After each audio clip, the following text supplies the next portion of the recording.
আপনাদের সবাইকে স্বাগতম জানাই iOS ডেভেলপমেন্ট কোর্সের আরেকটা নতুন ভিডিওতে। আজকের ভিডিওতে কিন্তু আমরা খুব ইম্পর্টেন্ট একটা টপিক কভার করতেছি, সেটা হচ্ছে ট্যাববার। একটা ট্যাববার ছাড়া কিন্তু একটা অ্যাপ্লিকেশনের আসলে ওই লুকটা পাওয়া যায় না, বা ওই ফাংশনালিটি, ওই নেভিগেশনের যে ফিচারগুলো ওইগুলো কিন্তু পাওয়া যায় না। তো এই ট্যাববারটা শিখবো আজকে, কীভাবে ট্যাববারটা ডিজাইন করতে হয় এই জিনিসগুলো দেখবো আজকের ভিডিওতে। তো বেশি কথা না বলে ভিডিওটা শুরু করা যাক। ওকে, তো আগের দিন আমরা এই পর্যন্ত করছিলাম। আজকে আমরা দেখবো ট্যাব ভিউ কিভাবে অ্যাড করতে হয়, ট্যাব বার কিভাবে অ্যাড করতে হয়। তো ওইটার জন্য আমাদের এখানে যে পর্যন্ত ছিল এতটুকু আমরা ডিলিট করে দিই, দিলাম এখান থেকে। আর আমি এখানে যেটা নিব, এখানে আমি একটা স্টেট নিব। স্টেটটা কি করবে, যখন আপনি ট্যাবে ক্লিক করবেন সেটা যে এক স্টেট থেকে আরেক স্টেট আছে ওই জিনিসটাকে হ্যান্ডেল করবে। তো এটা দেখেন কিভাবে করতে হয়। এর জন্য আমি প্রথমে একটা স্টেট ভ্যারিয়েবল নিতে হবে আমাকে। স্টেট ভ্যারিয়েবল একটা নিলাম, এটার নাম এটা হলো প্রাইভেট হবে, যেহেতু এটা এই কাজে এই পেজে অন্য কোনো পেজের কোনো কাজ নেই, তো এটা প্রাইভেট হবে। প্রাইভেট ভ্যারিয়েবল, এটার নাম সিলেক্টেড ট্যাব। হ্যাঁ, সিলেক্টেড ট্যাব দিই, সিলেক্টেড ট্যাব দিয়ে এটা ইনিশিয়াল স্টেটকে আমি 0 করে দিলাম, মানে ভ্যারিয়েবলটা ইনিশিয়াল মান হচ্ছে 0। ওকে, আচ্ছা, প্রচুর এরর আসতেছে। আচ্ছা, তারপরে আমরা ভিউয়ের মধ্যে চলে আসলাম, এবং ভিউয়ের মধ্যে আমাদের কি করতে হবে, আমরা যেহেতু ট্যাব বার অ্যাড করবো, তো ট্যাব বারের জন্য যে ভিউটা লাগে ওটার নাম হচ্ছে ট্যাব ভিউ। তো ট্যাব ভিউটাকে আমি এখানে অ্যাড করি। দেখেন আমি এখানে লিখলে কিন্তু এখানে অলরেডি সাজেস্ট করতেছে যে ট্যাব ভিউয়ের এটা। তারপরে ফার্স্ট ব্র্যাকেট যাবে, তারপর সেকেন্ড ব্র্যাকেট। ফার্স্ট ব্র্যাকেটের মধ্যে আমি সিলেকশনটাকে সিলেক্ট করে দিতে হবে। সিলেকশন কি হবে, তো সিলেকশন হবে হচ্ছে, সিলেকশনের সাথে আমি এই যে প্রথমে যে ভ্যারিয়েবলটা নিয়েছিলাম সিলেক্টেড ট্যাব, এটাকে বাইন্ড করে দিই। এটাকে কপি করি, এবং বাইন্ড করার জন্য মনে রাখবেন যে আমাদের ডলার সাইন ইউজ করতে হয়। ডলার সাইন দিয়ে আমি এখানে বাইন্ড করে দিলাম এটা। আর কন্টেন্ট এটা আমার আপাতত লাগতেছে না এখানে। Tab, selected tab. ওকে, এটা চলে আসলো। এরপর আমাদের যেটা করতে হবে, এরপর আমরা একটা টেক্সট নিয়ে নিই প্রথমে, এবং টেক্সটের নাম দিয়ে, এটার নাম হচ্ছে ট্যাব 1। ট্যাব 1 আমরা এটাতে দিলাম।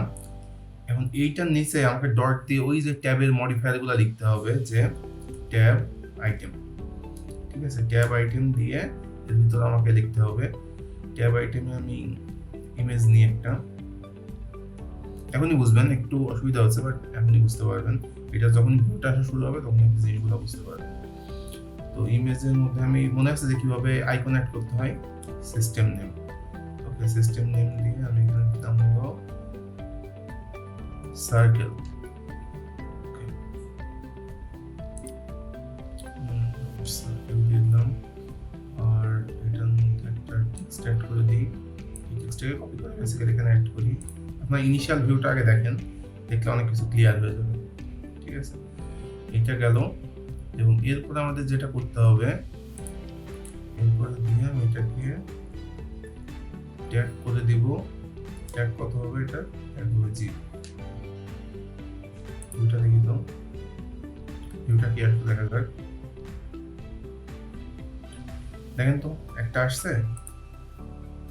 আচ্ছা, এই সেম জিনিসটাকে এখন আমরা কি করবো বলেন তো, কপি করতে হবে। না, এই সেম জিনিসটাকে তো আমি কয়েকবার একটু কপি করি।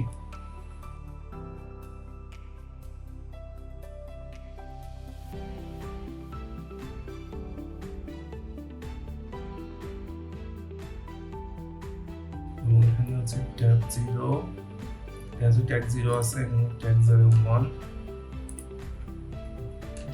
2 and this will be 3. ওকে, দেখেন এখন আমাদের কিন্তু প্রপার কাজ করতেছে। দেখছেন ট্যাবগুলো কিন্তু অলরেডি চলে আসছে। 1 2 3 4, 1 2 3 4, দেখছেন প্রতিটা জায়গায় আছে। এখন আমি এখানে যে কন্টেন্ট দিতে চাই, আমি কিন্তু এখানে অবশ্যই কন্টেন্ট দিতে পারবো। এখানে আমি যে লিখি, এটা এমন লিখবো, আমরা 2 তে লিখি, এখানে আমরা ভিউটা বুঝতে পারবো। যদি এইটা মনে করেন সেটিং পেজ, তাহলে আমি লিখলাম I am setting page.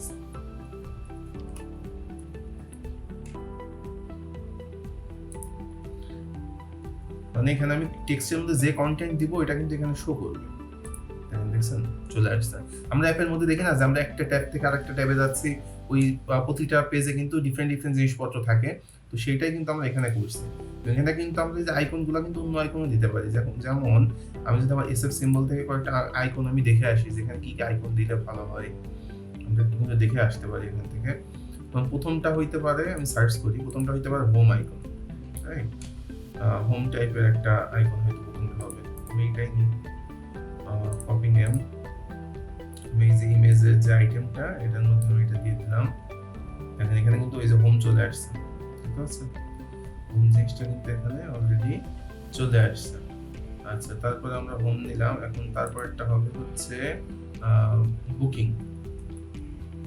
Booking তো হয় না, এখানে কি দেওয়া যায়? পেন দিই, পেন আইটেম, এটা হলো যে বুকিং। কপি নেম, কপিটাকে আমি এই যে ইমেজের মধ্যে দিয়ে দিলাম, দিলে দেখেন এখানে এই যে বুকিং চলে আসছে। এভাবে কিন্তু আমরা প্রতিটা আইকনটাকে চেঞ্জ করতে পারবো, ঠিক আছে? এখন আরেকটা জিনিস আপনাদেরকে দেখাই দিই, সেটা হচ্ছে দেখেন এখন আমি এই টেক্সটের মধ্যে যা দিচ্ছি সেইটা কিন্তু এখানে শো করতেছে, রাইট? এখানে শো করতেছে ওই জিনিসটা। এখন আমার একটা পেজে তো অনেক টাইপের কন্টেন্ট থাকতে পারে, তো সেইটা আমি যদি এখানে দেই তাইলে এত তো ধরবে না, এখানে মানে একদম হিজিবিজি হয়ে যাবে কোডটা। তো এইটার জন্য কি করা যেতে পারে, যে কি করলে এই জিনিসটায় আর কোনো সমস্যা হবে না?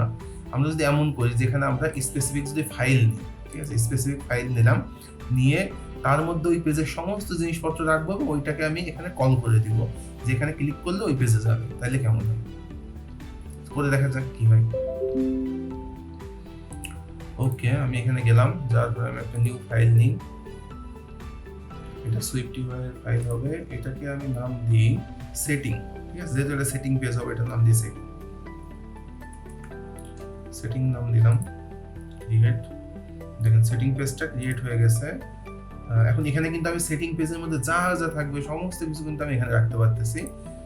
পরিস্থিতির সুবিধার জন্য এই পেজটার নাম দিয়ে দিই হচ্ছে সেটিং, এই টেক্সটের মধ্যে নাম দিয়ে দিই সেটিং। তাহলে আমরা বুঝতে পারবো যে ওখান থেকে আমি কল করলে এখানে আসতেছে কিনা, তাই না? সেটা আমরা সেটিং, তাহলে আমরা ওখান থেকে কল করলে আমরা বুঝতে পারবো যে এখানে আসতেছে কিনা, ঠিক আছে? সেটিং পেজ দিদি লাস্টে, ব্যাস। আমি আবার কন্টেন্ট ভিউতে চলে যাই আমার।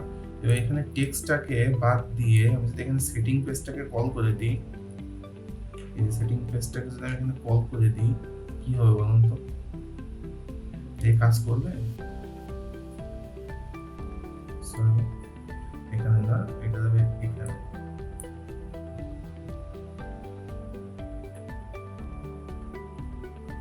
সেটিংটাকে আমি এখানে কল করে দিলাম।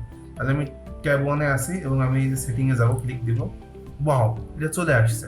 তার মানে আমরা প্রতিটা পেজ কিন্তু এভাবে করতে পারি। যেমন ট্যাব 1 এর যে পেজটা, এটা হয়তো হোম পেজ হবে, তো হোম নামে আমি এখানে আরেকটা পেজ ক্রিয়েট করলাম, করে সেই জিনিসটাকে জাস্ট এইটা দিয়ে রিপ্লেস করে দিব, এই জায়গা থেকে এটা ডিলিট করে ওখানে জাস্ট পেজের নামটা দিয়ে দিব। তাহলে কিন্তু আমরা ওইভাবে কাজ করতেছে। খুব সুন্দর একটা জিনিস শিখলাম না আমরা? এই ট্যাব বারটা কিন্তু আমরা অলরেডি ক্রিয়েট করা শিখে গেছি। আজকের ভিডিওটা এ পর্যন্তই। তো আজকে খুব ইম্পর্টেন্ট যে টপিকটা দেখলাম আমরা, ট্যাব বারের বিষয়টা, এটা কিন্তু বুঝতেই পারছেন একটু জটিল আছে, একটু জটিল ঠিক না, এটার মধ্যে অনেক ফাংশনালিটি আছে। তো জিনিসগুলো আপনার বাসায় ভালো করে প্র্যাকটিস করতে থাকেন, বিভিন্ন টাইপের ট্যাব বার ডিজাইন করে বাসায় দেখবেন যে 4টা বাটনের ট্যাব বার অথবা 2টা বা 3টা বাটনের ট্যাব বার, এইভাবে বিভিন্ন ট্যাব বারের ডিজাইন করে করে আপনারা কিন্তু বাসায় প্র্যাকটিস করতে পারেন। আর আজকে ভিডিওটা এই পর্যন্তই, দেখা হচ্ছে নতুন ভিডিওতে নতুন কোনো টপিক নিয়ে। ততক্ষণ পর্যন্ত সবাই ভালো থাকেন, বাই।